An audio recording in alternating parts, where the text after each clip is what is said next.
quand on m'a demandé d'être candidate, on est venu au fond me chercher après une période de calme politique, tu vois, par rapport au parti. Et moi, je l'ai accepté avec l'idée que je pourrais faire passer un message, tu vois. Et que, comme j'avais aucune chance d'être élue, je pouvais même avoir un programme plus radical que les autres candidats qui espéraient, eux, être élus. Et alors là, j'ai parlé aux femmes, tu vois, en leur montrant vraiment que, surtout aux mères de famille, que leur insatisfaction était le fait, en grande partie, du système économique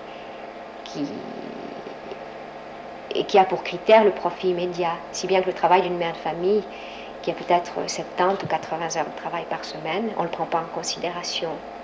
Et ça, les femmes l'avaient pensé et tout à coup, ça leur a apparu comme une évidence. Je pense que beaucoup de femmes ont voté pour moi. Et des femmes conservatrices?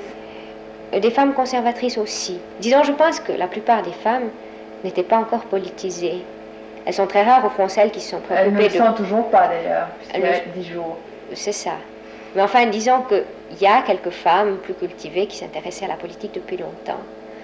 Quelques-unes ont commencé à s'y intéresser depuis qu'on a eu le droit de vote, le 11 février dernier. Mais la plupart, au fond, ne savaient pas très bien pour qui voter. Et alors, je pense qu'une partie d'entre elles ont voté pour moi, enfin, disons, pour mon programme. Et même des femmes conservatrices, justement, certaines m'ont écrit ou m'ont téléphoné en me disant qu'elles m'appuyaient et que, au fond, elles étaient très fières qu'une femme les représente à Berne et qu'elles pensaient que leurs droits seraient enfin défendus.